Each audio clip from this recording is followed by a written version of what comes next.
Samantala, drug-free community patuloy na isinusulong sa Region 1. Para po sa detalye ng balita, alamin mula kay Idol Neil Moyano. 104.7 IFM. Report!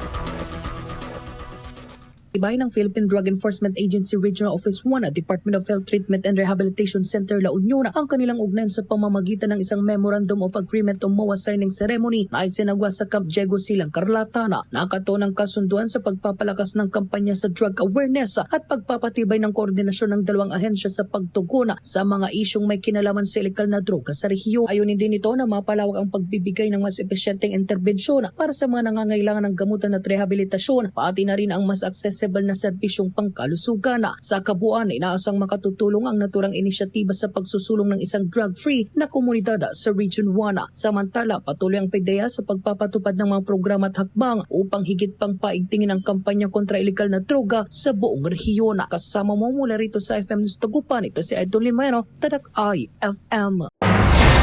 IFM News. IFM News.